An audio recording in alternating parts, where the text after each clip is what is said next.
નમસ્કાર, આપ જોઈ રહ્યા છો TV9. હું છું હાર્દિક મોદી આપની સાથે. થોડીક જ વારમાં રાજકોટની મુલાકાતે પહોંચશે વડાપ્રધાન નરેન્દ્ર મોદી. એમ્સ હોસ્પિટલના લોકાર્પણ બાદ PM મોદી રોડ શો પણ કરશે. જૂના એરપોર્ટથી રેસકોર્સ ગ્રાઉન્ડ સુધી 800 મીટરનો આ રોડ શો હશે. રોડ શો માટે ખાસ તૈયારીઓ કરવામાં આવી છે.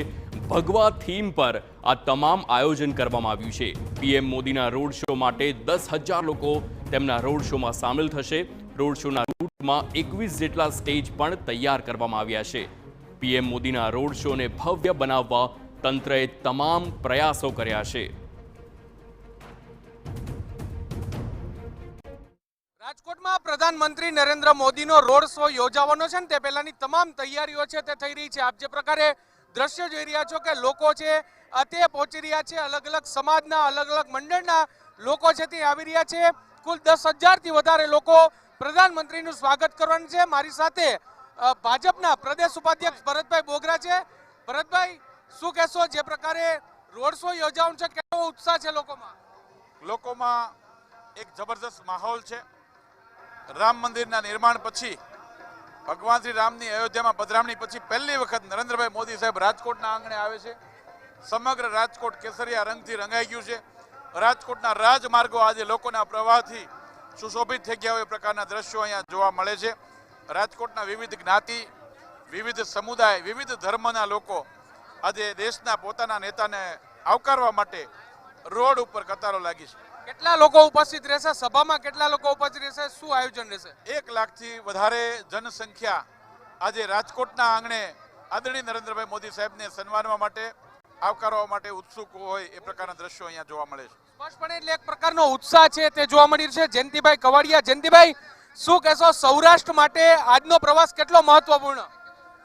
સૌરાષ્ટ્ર માટે આજનો દિવસ એક યાદગાર દિવસ બની રહેશે કે ભવિષ્યના ભૂતોના ભવિષ્ય, જે કામગીરી, લોકાર્પણ અને જે નવા કામોની એમ્સ, આજે ઓખાનો બ્રિજ હોય, આ બધી બાબત એક સૌરાષ્ટ્ર માટે નજરાણું. આજનો દિવસ મારી દ્રષ્ટિએ એક યાદગાર દિવસ સૌરાષ્ટ્રની જનતા માટેનો છે.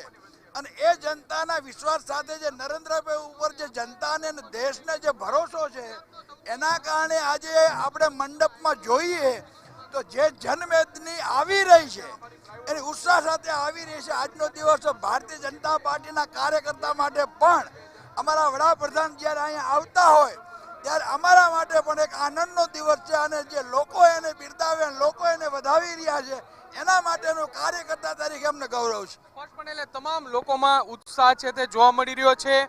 જનમેદની છે તે એકત્ર થઈ રહી છે. 1 લાખથી વધારે લોકો ઉપસ્થિત રહેશે તેવો પણ દાવો છે તે કરવામાં આવ્યો છે. ને રોડ શો, પ્રધાનમંત્રીની એક ઝલક નિહાળવા માટે અત્યારે તમામ લોકો, આપણે કેટલાક સ્થાનિક લોકો છે તેને, બેન શું કહેશો? મોદીને જોવા માટે આપ આવ્યા છો, અત્યારથી ઉભા છો?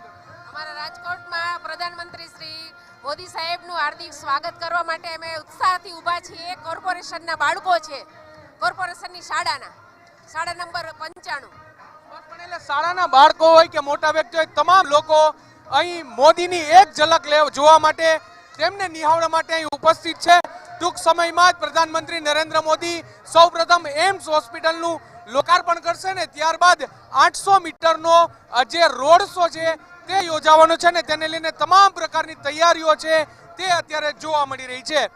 કેમેરા પર્સન ભાવેશ લશ્કરી સાથે મોહિત ભટ્ટ, TV9 રાજકોટ.